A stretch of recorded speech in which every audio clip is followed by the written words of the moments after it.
Hello, welcome back. Today I have Troy Carr and Jolyn, my lovely assistant. Troy is my team owner. He is loud, friendly, and funny. Sure. Yeah. Yes.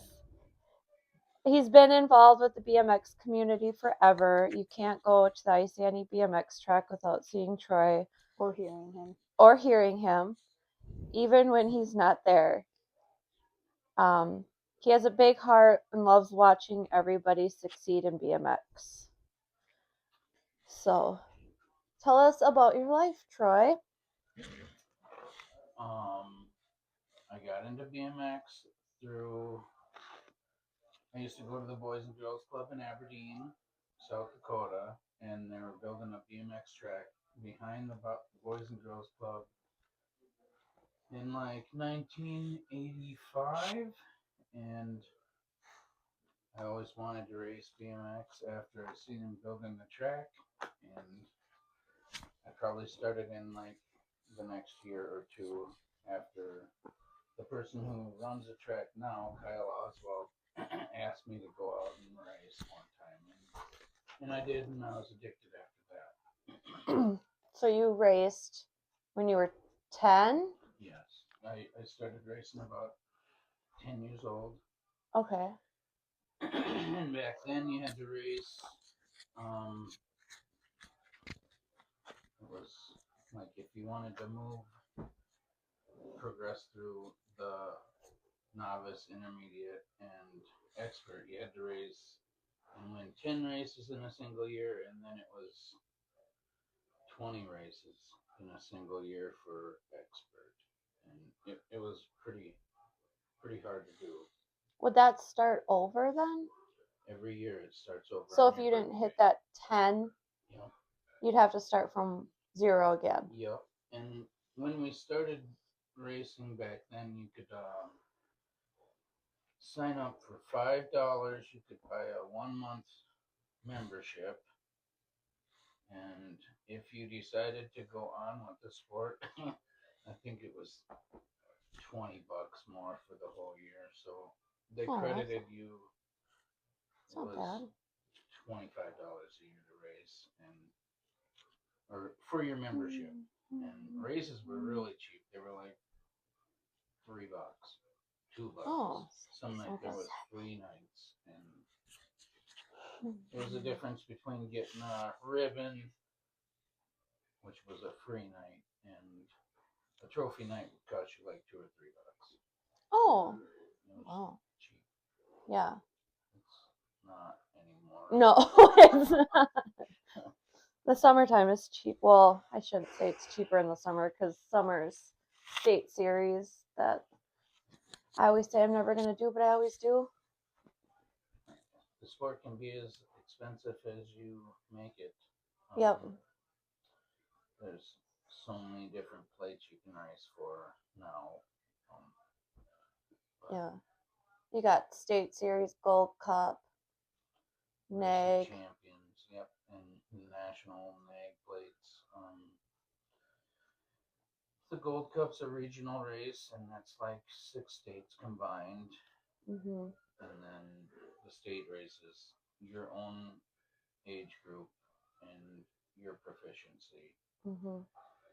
And the national age group is your own age group in the nation, and that it really gets tough then because your district points don't matter at that point.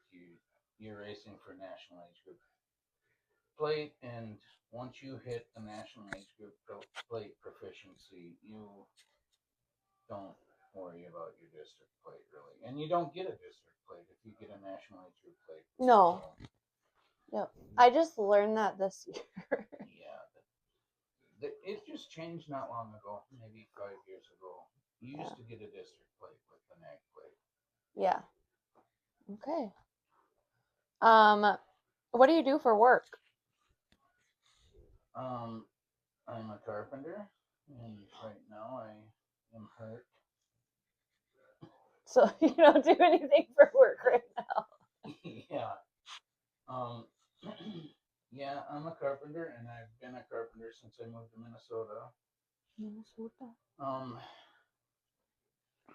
I moved to Minnesota back in like 2001, and I took like a year off in that time for bike racing, and then I came back to bike racing, and I would race at Raybine's BMX, and I raced at um, Elk River, had a track at the time, and I also raced at Isani, where I'm at now.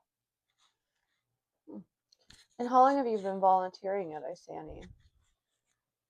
I moved to Isani after they made it indoor. So Rayvines used to be indoor, and that's where all the riders would come from Yeah. all over the place. And it was big, it stunk, but we loved it. Yeah. But yeah, I had a daughter at the time racing with me, and she raced there with me when it was like 2005. She only raced a couple years. She couldn't compete with the people that were racing 10 times a month when she was only racing 2 or 3 times a month. Yeah. But she did really good, and so we raced at Raybine's, and she quit, and I had a son coming at the time, and at that time I won the Gold Cup, which was like my biggest win of my career at the point. Can you not hear me? No, you can't. No, she's leaving us. Oh. She's got a phone call. She's really important. Always gets phone calls. Yeah. Okay. I forgot where I was. Your daughter was racing. Oh yeah. Haley raced from like when she was 5 years old until 7, and most of the girls she raced, they raced while we're in Minnesota. So all the kids that race and take this sport seriously race or at the track, 3 to 5 times a week. Oh, And yeah. she was only with me every other week for the weekend, so she could only race 2 days a week. And so it's 4 days, and she was trying to compete with riders that We're there all the time. All the time. Yeah. Yeah. She did get some good numbers. She finished number 2 her last year. And she when she quit BMX and started figure skating. Oh, nice. So she turned one extreme into another, I suppose. Yeah. Because she was really good at both. Or she was a better figure skater because she could do it all the time. And she was always training to do it. Yep. I did not know that. That's pretty cool. Yeah, she's fun to have at the track with us sometimes. Yeah, she doesn't come very often. No, but she lives a little ways away. Yeah. Okay. What do you love most about the sport? The people, and I love watching kids progress through the ranks and try to figure out if they're gonna be a really good rider. Like a lot of riders at our track really excel and have good competition all the time. Do. Mm-hmm. So you can really see some of the riders that you just know they're gonna be good the day they start riding. So it's really cool to watch the kids, and not even kids, but older people progress as well. The people that used to race that I used to know back in the day that come back and, oh, I'm gonna try this again, and they're fucking fast as shit. You know, it's just because I have to race those guys. Yeah. I know. It is. it is frustrating for me because I'm a novice and you get all these guys that raced like 20 years ago that come back and it's like they never missed a race in their life. They It's fucking like smoke riding a me. bike. You know? Yeah. Yeah, you don't forget how to ride, and you can take 10 years off and come back, and sometimes you don't get some skills back, but Mm. the mindset is one of the biggest things about BMX. You got to have the right mind going into any race. You have to know that you're going to be the person to beat. Mhm. You have to think like that, or you're never really going to finish well on the national age group level, or Yeah. when you really get there. You know, you have to know you're the person to beat. You have to have a strong head. Um, you have to have skills and stuff too, but a lot of times I wasn't the most skilled rider, but I was the most aggressive rider and the most tactical rider on the track, and that's a lot of reason why I won so many races. Yeah. I was not the fastest rider. Right. I was not slow. Right. Yeah. I figured that. Yeah. I think BMX, a lot of it, like 50% of it, is your mind, like how you go into your races. Yeah. And if you are in your head, like I am all the time, you are not going to race great. I shouldn't say I am all the time. Today I was not. So, So that your mind, BMX is a mind game.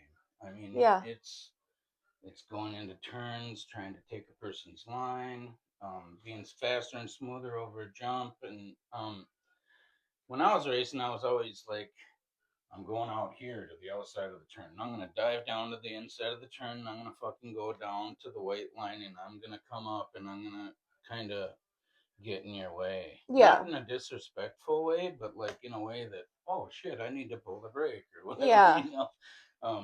But yeah, that's the way I raced. Um, and it's the way I will probably always race, but I don't Yeah. race much anymore. So I've been hurt a few times lately. Yeah. So, what injuries have you got from BMX, not from work, from BMX? um, so not a whole lot. I mean, it's Did you crash a lot? I did crash a lot, but I didn't really break stuff. One time, okay, I'll talk about this because it's happened twice to me. Okay. One time I was in Fargo, North Dakota, and it was state championship finals weekend, Mhm. and I raced. I was the only person from South Dakota in my rack, but there was another guy that I battled with all the time, and we would. This was back before um, the finish, like the last straight rule, which is new, and The then that 30 this foot is line. before the 30 foot out of the gate rule too. Mhm. So it was a lot more aggressive back then. Like people would line up in the gate like fucking sideways, pointing at the person they were gonna fucking block coming Yeah. out of the gate, and that's just how it was. And it was before the random gate because the gate call used to be just one call. They'd hit the button and you'd know exactly when the gate's going to fall every time because it was the same every time. And they changed that back in probably the early 2000s, but they went to a random gate. So, like, it would say riders Riders ready. ready. And Mhm. then the pause in between the riders ready and the watch the gate was fucking one was like a half a second, and the next one was 3 seconds, and then they drop back to like 2 seconds and 2.5 seconds. It was just a random gate, so you can't really guess and jump over the gate because people would pull their bike back in the gate and ride a Gotcha. wheelie over the gate as they were coming out because they knew the gate was going to be down by the time the back tire hit the gate. Yep. So it was a different aggressiveness, and I was never one of them people that would do that because I didn't want to go over the handlebars or whatever. So I was always the rider that was coming from behind because I didn't even give a shit about gates when I lived in South Dakota. I was Yeah. just gonna chase down the fastest riders and pass them in a turn, and that was I did that. That's the only way I would win. I didn't ever come out of the gate first place.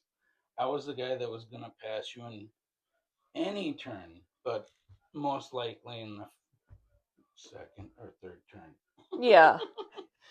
Not the first one. And if I was trying to get under you in the first turn, that's when I caused myself problems because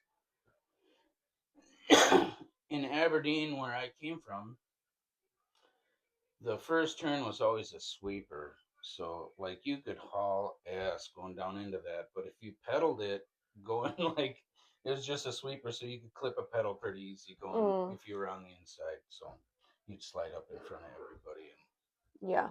I did that a few times. I still have yet to figure out turns. One time, Kyle said I took out everybody. Yeah. It's like I remember that one time you went into the first turn and you you wiped out, so you put your arms out and shit, and you fucking wiped out everybody in the gate. And Did I'm like, yeah, they that's didn't do a reride after that because it was no, it after was the in the 30. first turn. So Oh. and I don't even know if they had that rule back then either. Oh, okay. Three down before the first jump or 50%. Yeah. Yeah, that was a while ago. I wish they had stuff like that on video.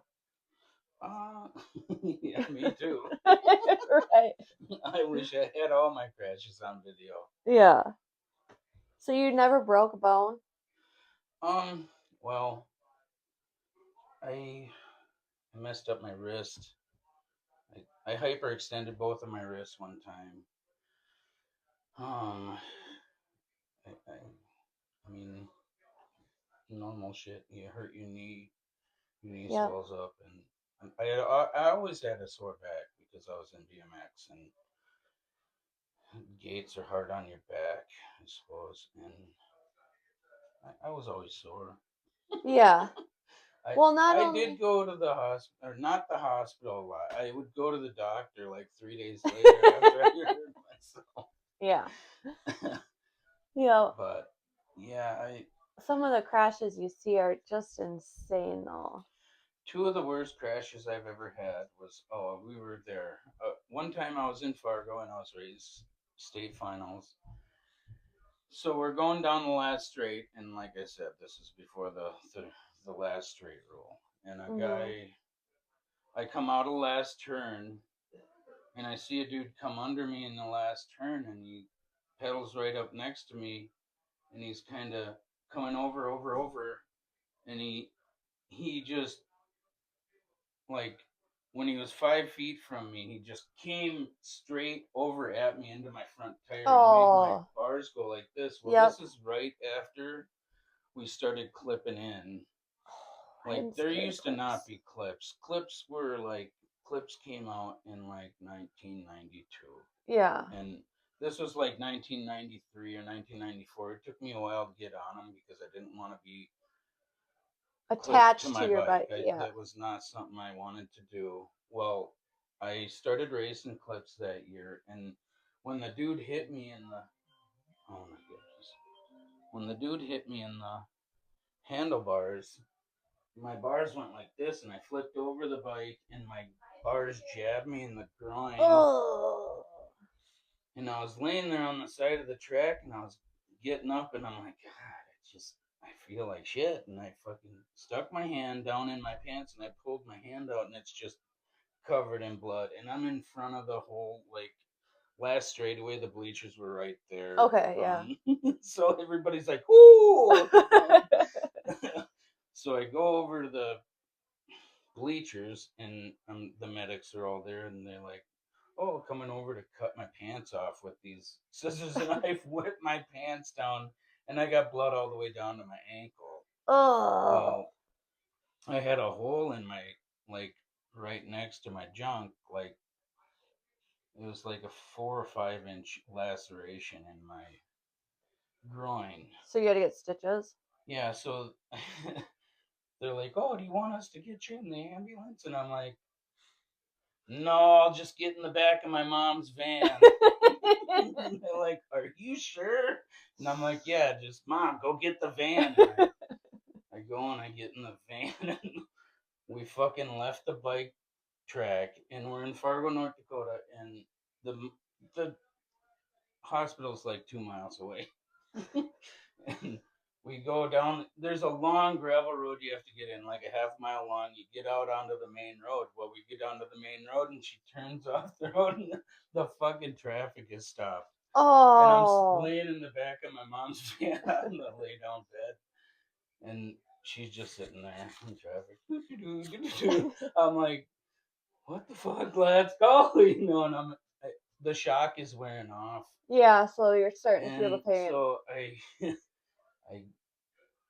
and I'm like, God, I'm just starting to hurt so bad and so bad. I'm like, jump up on the fucking curb, let's go, Yeah.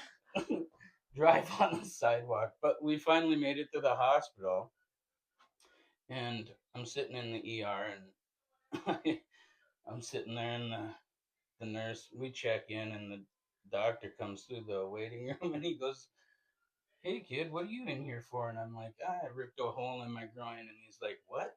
You did what?" And I'm like, I ripped a hole in my groin. He's like, "Can I see?" And I showed him, and he's like, "Can you get this kid some?" Or no, he's like, "Have you had any meds or anything?" And I'm like, "No." And I'm like, he's like, "Can you get this kid some meds and get him in the back quick?" To the nurses. And it only took a second after the doctor said something, but I sat there for like a half fucking hour with a hole in my groin. And I had a Oh. 14 stitch hole in my groin, and it hurt. The doctor said it was worse than a gunshot wound, because How a deep it gunshot wound, was? like Or if you have a bullet, it just shoots you and it goes inside through shit and yeah. whatever. Well, nothing went through my pants.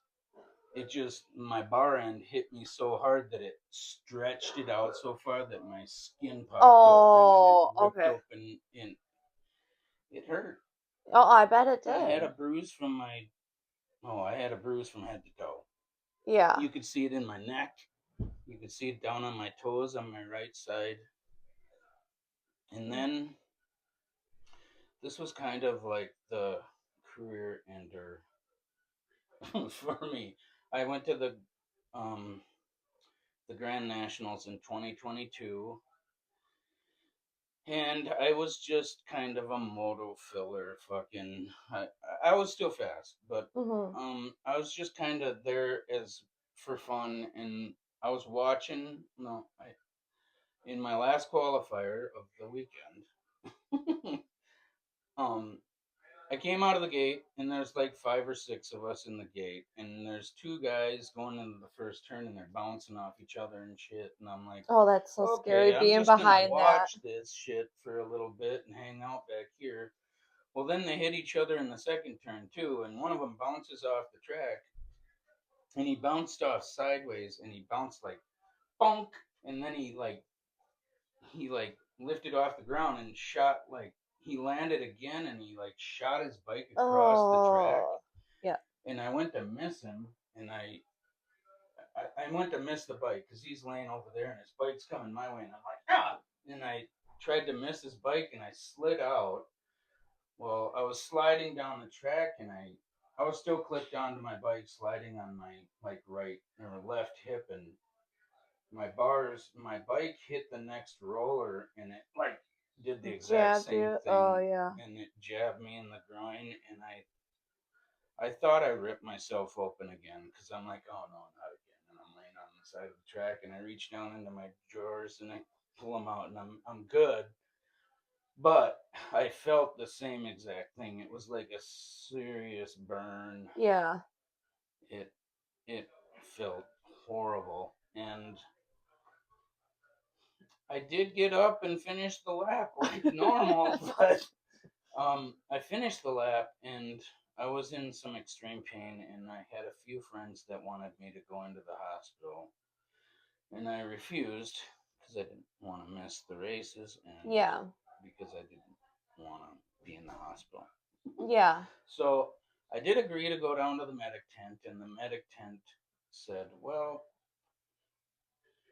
if you're not gonna bleed out, because if you were, we could tell by now." And I just went back to the bleachers and passed out. Basically, it was painful. That whole weekend was painful because that happened on. I think that might have happened on Saturday morning, and I had to make it till Sunday night. So Yeah. and my kid was racing for nag plate and shit at the time. So I will say BMX riders have a really high tolerance for pain. they do. Some of them. And some of them, most of them do. There's some that Yeah. don't. It's kind of a crazy. And plus, when you have the adrenaline going, you crash, you don't feel it right away. You don't. You get up and you're. That's what happened to It's me. kind of like that's kind of one of the reasons why we do it is to feel that Adrenaline. the adrenaline rush. That's why I've done it. I mean, I tell kids all the time when I'm picking them up, I'm like, "Is that fun?" Yeah. That was fun, wasn't it? And they're like, "What? No." Yeah. Well, Ask me in about 2 weeks when I can laugh about my crash. you gotta like to crash, because if you're not crashing once in a while, you're not going fast enough. That's Yeah. true. Yeah. The adrenaline dump is real too. Yeah, the adrenaline dump After after a racing. crash or after a fucking race or after a really good finish, or that's why we go. I mean, Yep. you can say there's a lot of other reasons, but if you're really a racer, that's what we go back for. We go back. It's better than anything you can. Yes. It's better than any drug that you could Mhm. do. I think. I mean, I haven't done them all, but I've done a few, and that is way better feeling than any drug you could ever do. Yes. Yes. Yep. Yeah, the adrenaline dump on the weekends for me is when I get home, I pass out on the couch for about 2 hours after. Yeah. When I have a really good race and all that, that's the worst adrenaline dump. It's 2 hour. That's a 2 hour nap instantly. Yeah. So, It's What do you want to talk about? how did you get to starting your own team? Like, okay, so after I moved to Minnesota, I had never been on a team before in my life, Mhm. and I started racing again. And I said, I'm not gonna race. I'm not gonna race. I'm just gonna practice with my kid and blah blah blah. Well, I was fast, and everybody on teams in Minnesota were like, "Oh, you should be on my team. You should be on my team." And I never really was on a team, so I Yeah. didn't really join a team until I met somebody I really got along with well. I met Cliff, and that was kind of a funny story too. I By the met way, Cliff is amazing. Cliff um, at a machine shop one time. I wanted to extend a steer tube on a fork, and he worked at the machine shop. And somebody says, "Oh, go down to this machine shop." And I went down to the machine shop, and I met Cliff.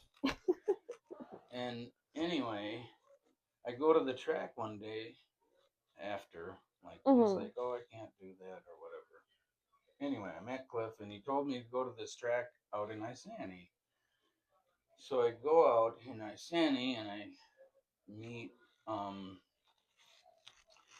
the guy that was running the track at the time. His name was Mike Rapp, and he was out there watering the track, and it was just a dirty old dust pile. That was when it was outdoor. It was outdoor at the time, and I pull up, and he's like, "Oh," I'm like, "Hey, can I take a couple laps?" And he's like, "Sure." I'm like, okay, so I took out my bike out of the trunk and go around the track and ripping it while he's watering the track. And he's like, "Holy!" When I got done, I'm like, "Hey, thanks."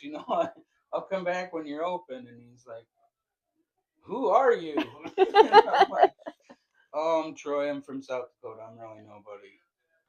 He's like, man, you're really fast. And I'm like, thanks, you know. And so I start um, racing a little, or I'm at the track with my kid and practicing with him and whatnot. And I keep in touch with Cliff. Well, Cliff and his kids were on a team called Rad Racing, and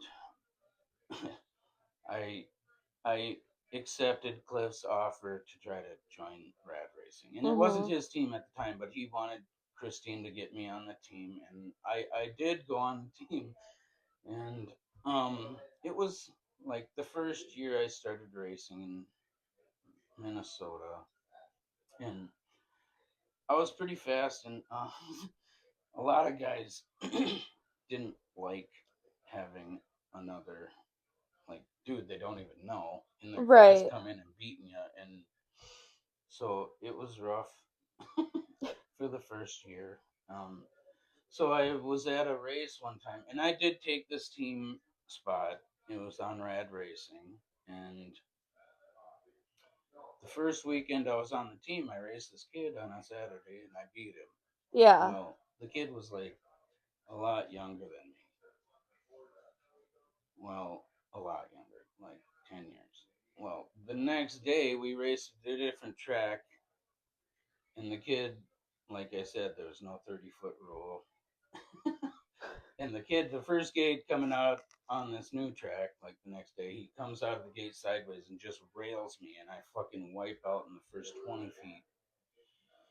And, you know, he just coasts around to the fucking finish because it was like me and him and others. I mean, it was Yeah. like either him or I, Yep. or whatever.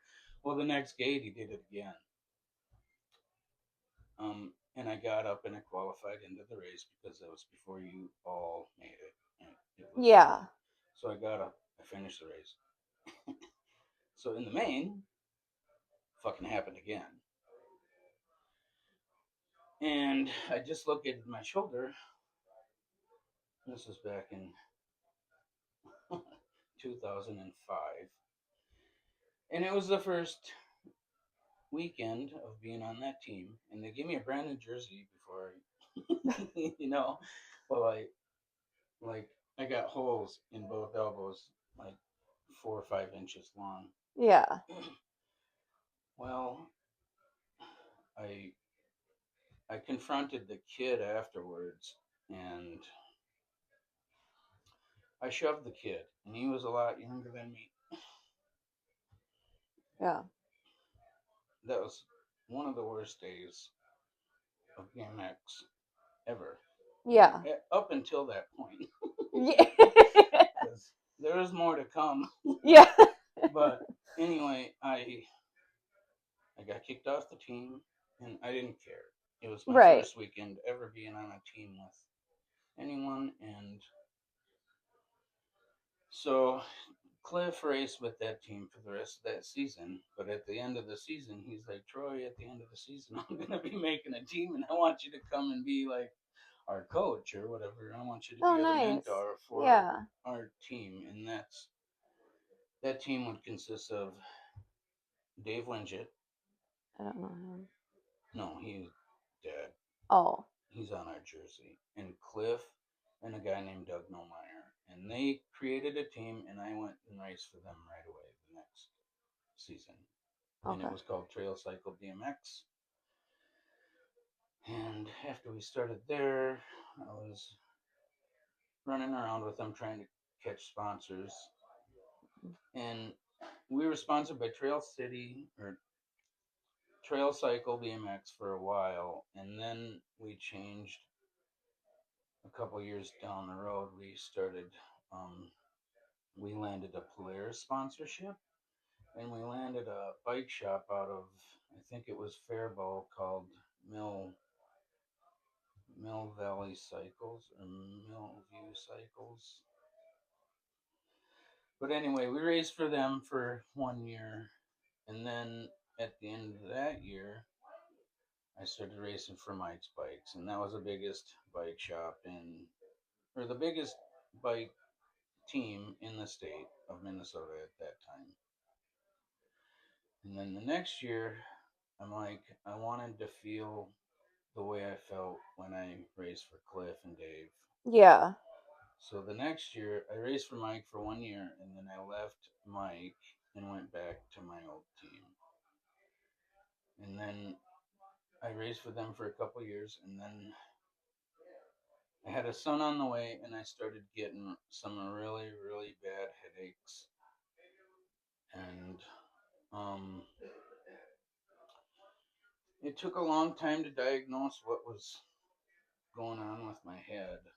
So I was in and out of emergency rooms for like 6 months trying to figure out what's wrong with my head. And I go to the doctor or the ER like in the middle of the night. I'd been to the doctor or ER 2 or 3 times this week, and for headaches and going and Mhm. getting Vicodin or whatever it is to take these headaches away. And I go into the ER at like 2 in the morning, and I get this doctor, and I'm like, I need something for pain, and he's like, oh, you does it's like in a poo, like an Indian Yeah. dude, look, a young Doogie Howser fucking dude, and he's like, oh, does it make you feel like you need to bash your head against the wall? And I'm like, um, no, I don't want to do that. I just feel worse. And he's like, oh, does it make you feel like you would rather die? And I'm like, well, he's like, they're called cluster headaches. So I've been to like 15 doctors trying to figure out what my head wrong Yeah. was. And they were telling me, oh, it's a sinus issue. Oh, it's a migraine. Oh, it's this. Oh, it's that. Well, then this Apu tells me it's a cluster headache, and they're very debilitating, and Yep. it is unfucking believably So that bad. took you out of racing for a Yeah, I while. quit racing for a while. I waited until my son was old enough to start racing, and that's when I started doing that. But in the meantime, after I quit, Dave died, and the team dissolved. Mhm. And when I went to Dave's funeral, I promised Dave that I would recreate what we had one day. And you did that with Bent Ram. Yeah, yep. That's where the team originally started coming from. Yeah. But I didn't do it for a long time after that. Yeah. It took me a while. What year did you start Bent Ram? So I raced after I came back to racing in 2015. I raced for a team called Isani Bicycles, and I just raced for them for the first year, just practicing with my kid Yeah. and both kids, because Declan was racing at the time now, Yeah. too, or something. And Declan was doing striders, Dylan's doing real bikes, and I again was like, no, I don't want to be on a team. No, I don't want to be on a team. Oh, you're so fast. Okay, I'll be on a team. Let's go. So anyway, I'm on the Isani Bicycles team for a while, and then Mhm. I went to race for Black Widow. And while I was on the Black Widow team, this is what really made me make the team. I seen certain parents and certain coaches and whatever Yeah. treating their kids like garbage and just yelling at them after races, and I'm like sitting there thinking to myself, this is not what BMX is about. No. If you want to discourage a kid, you just yell at them a few times. So Yep. it made me feel horrible, and that's where it came from. I just left Black Widow, and I told him I I'm gonna make my own team. Well, at the end of the year, he comes up to me and he's like, "Oh, if you want your own team, you can have this team." And I'm like, well, I'm going to change the name. Mhm. He's like, well, no, you got to keep it this. And I'm like, well, no, I'm going to go do my own thing. And then I made Right. my own team. So the next year I made my own team, and um, I I had a lot of riders that wanted to ride for me through the Isani bike team still because they were still going, and a few riders from Black Widow, and we made a small team. And there's a few other people. There's um, like a couple riders that were just starting that I was looking at, Mhm. and I needed help running the team because I don't know how to do shit on a computer or whatnot. No, you don't. And I had a lady on my team that helped me create the team called her name's Lori, and we made the team, and her kid was fucking amazing when he first started. And so we created the first year of Bent Rim was a very good team when we Mhm. started. We I think we finished the year out placing like second Oh, out of nice. all the teams. Back then there were trophy teams and bike shop teams, and Yep. now all the teams are together. But that was pretty good, and yeah, the next year a lot more people started helping with the team, and it just grew into yeah, um, a lot of people running stuff, and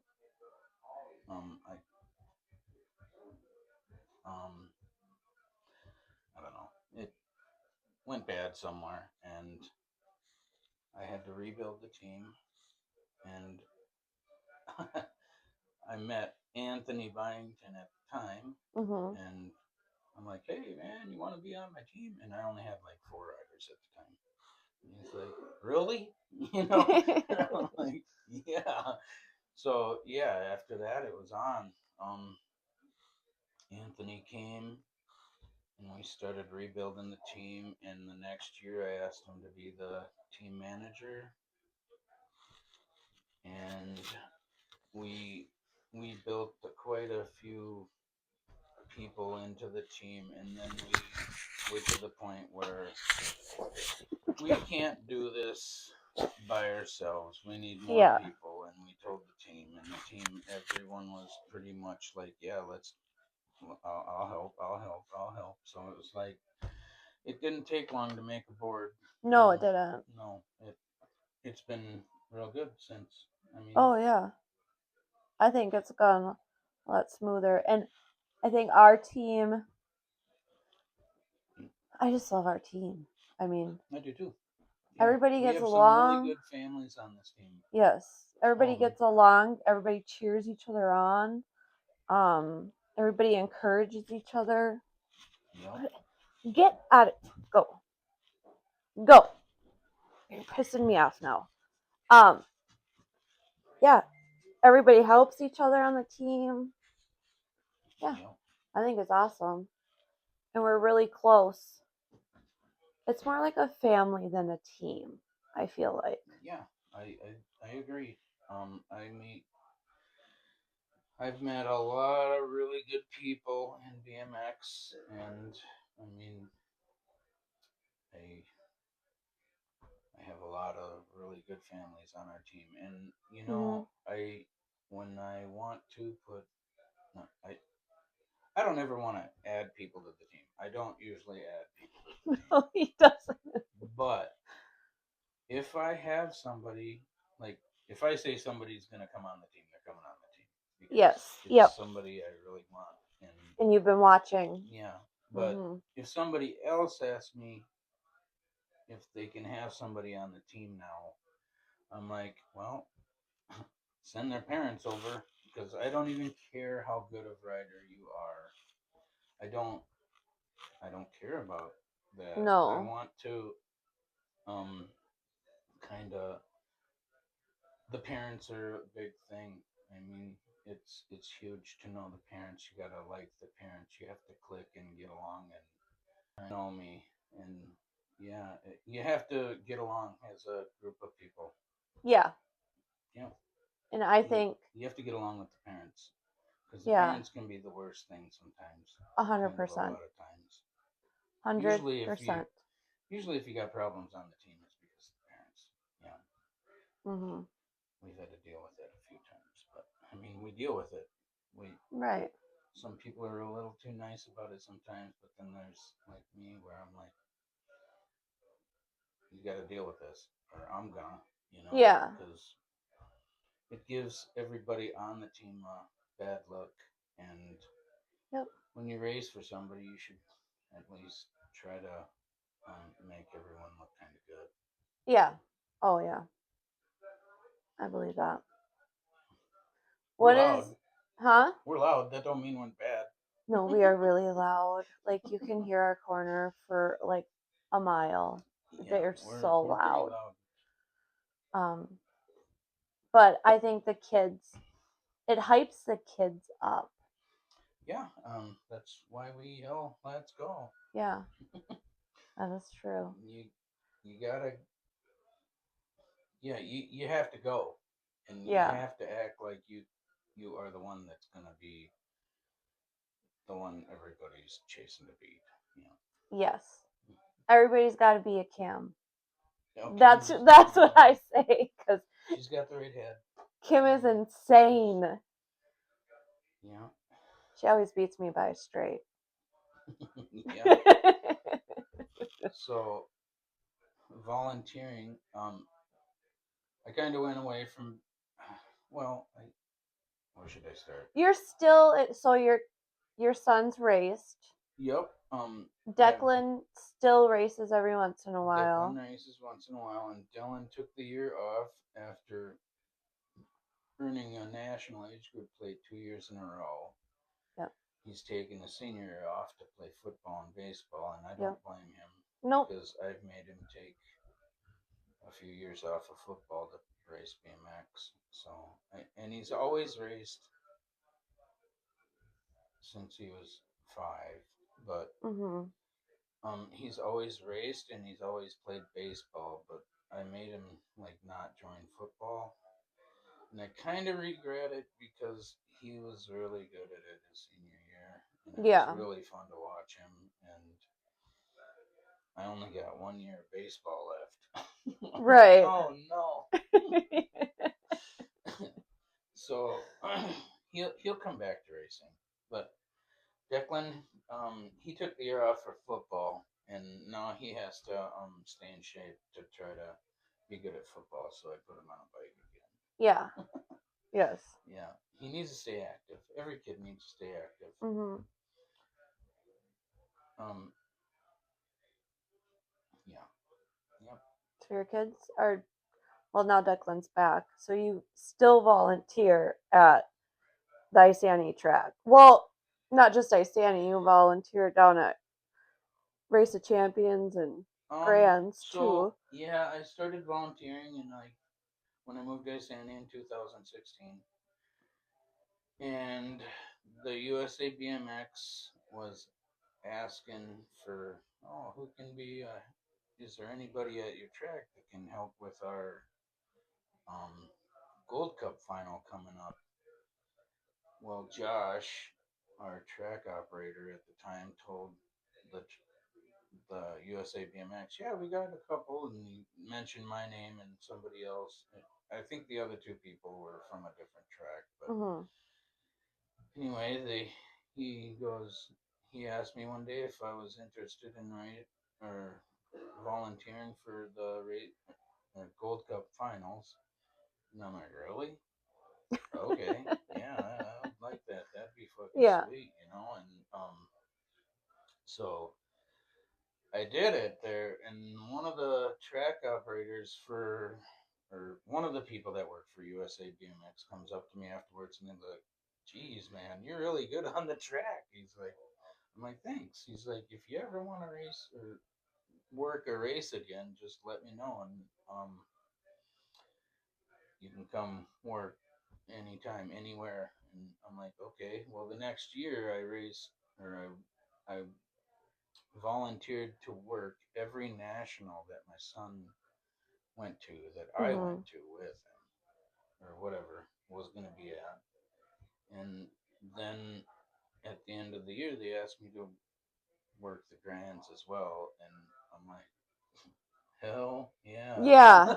Yeah. Well, if you don't know what grands is, it's a week long, and it starts on like a Wednesday's practice, and Thursday's race, Friday's race, Saturday's race, Sunday's race, and it's fucking from 8 in the morning until 8 at night to 10 at night.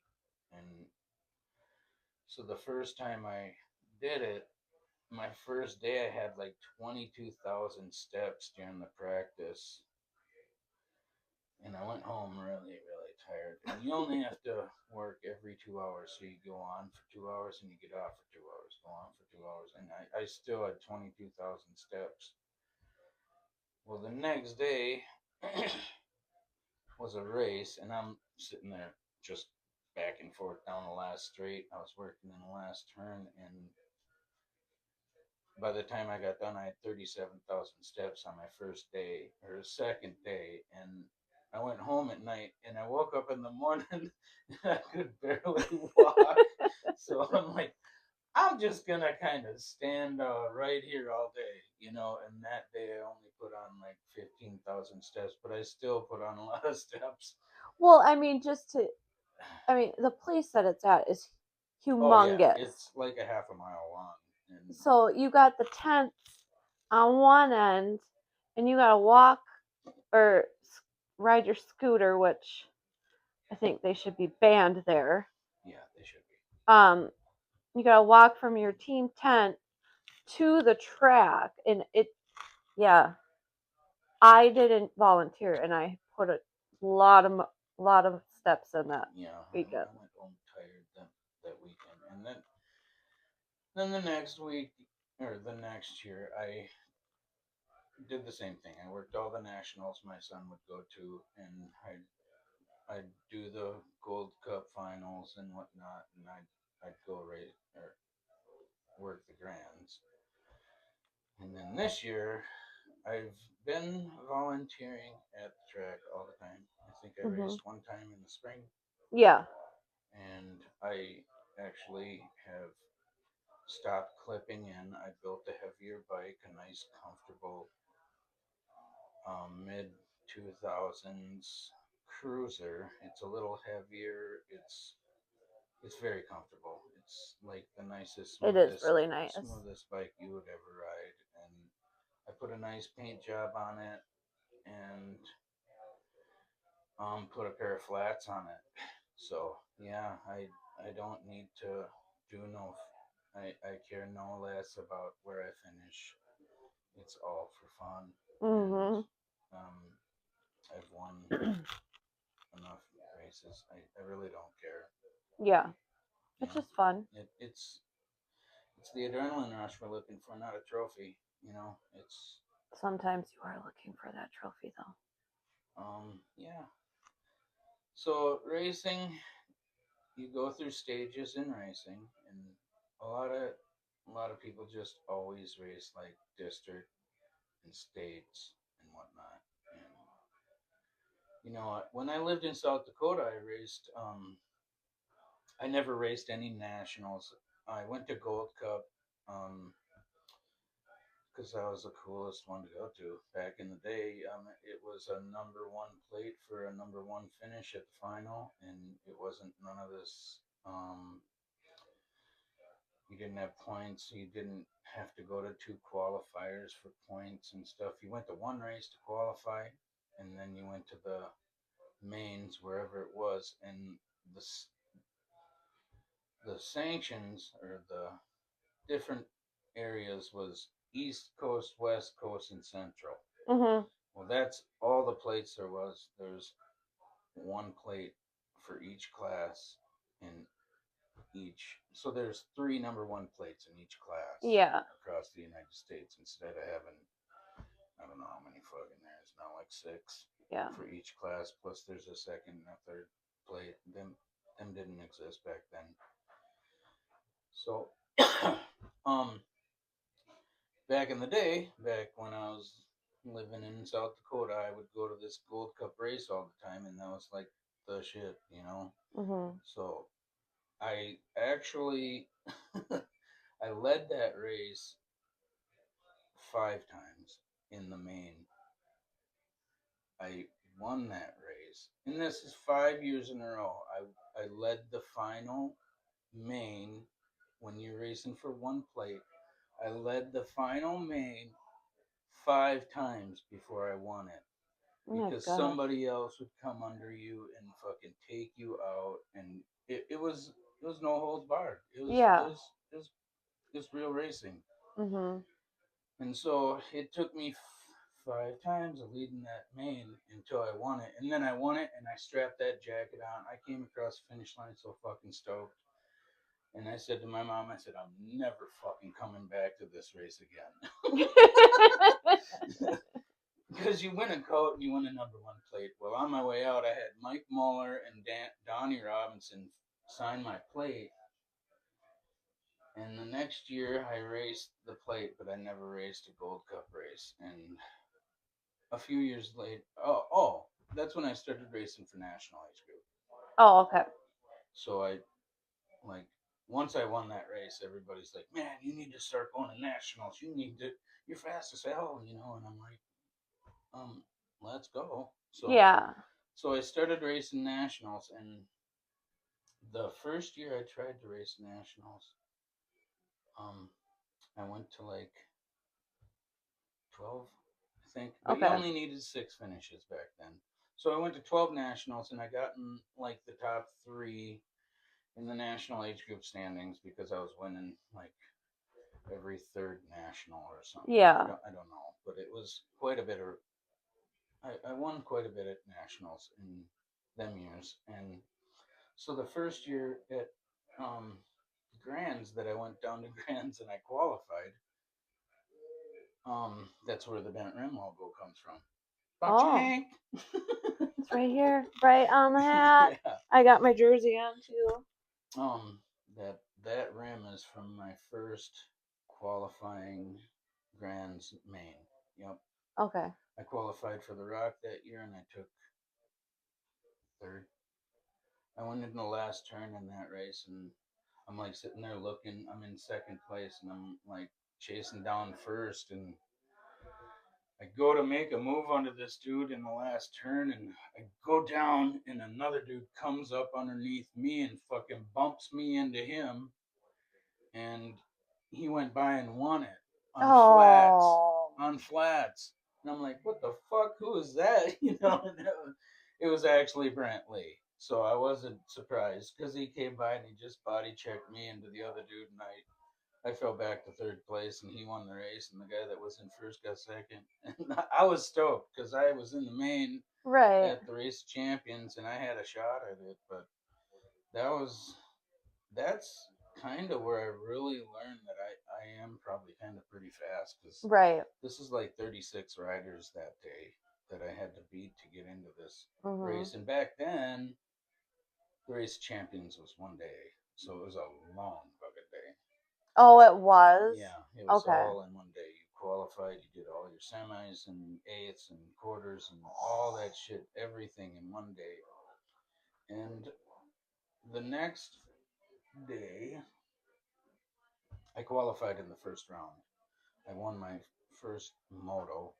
Mhm. And then it is the grand. So back then they did do 2 day for grands still. Yeah. So I was done like right away in the morning. I'm like, oh fuck, you gotta sit around. Mhm. So and then the next day we did our semis and our quarters and whatever. I think there was 36 riders in the race of champions, 38 races in the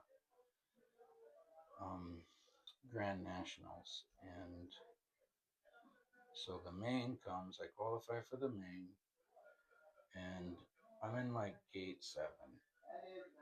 And the dude, well, let's just say the where the rim came from was the gate snaps, and I'm going down the first straight, and it's me and another dude, and the dude from gate 5 hit the guy in gate, like he just came over on both of us really hard. And he hits the other dude, and the other dude's pedal got stuck in my front wheel, and I flipped over my fucking handlebars. And that was my main finish. I got 7th, and I finished National Age Group number 4 that year. And then the next year, I raced half as many races nationally, and I came into the mains. I qualified again for both races the next year, and I came into the mains in like 6th place, and I left in with NAG 5. Sweet. Half as many races. Yeah. So it was a lot cheaper. Yeah. Do you have any regrets? Maybe. Maybe. So when I was really fast doing nationals and stuff, somebody raced me like a donkey, and I got fucking mad, Yeah. He just keeps on wiping me out, so. Is that the one you talked about earlier? Or is this a different guy? Different person.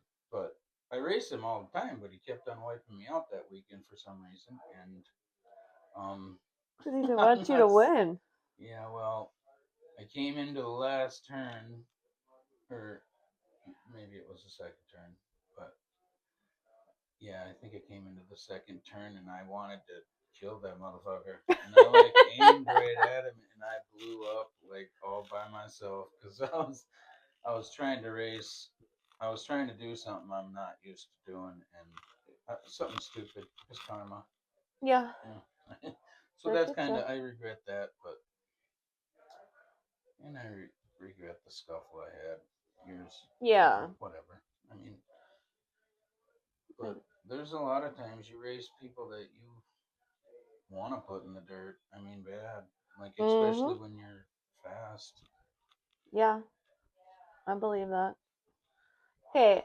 Do you have any advice you'd give someone that is thinking about getting into BMX or just getting into it?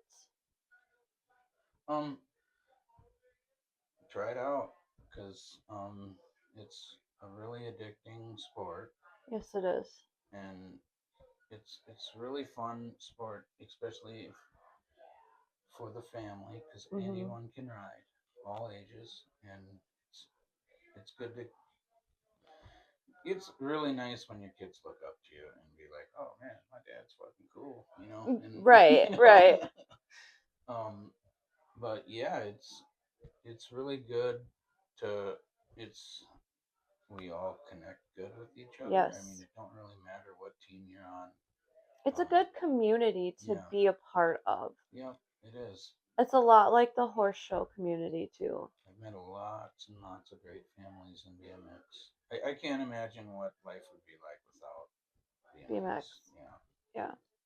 I wish I would have found it earlier. It's been 30. I've been in BMX for about 38 years, so.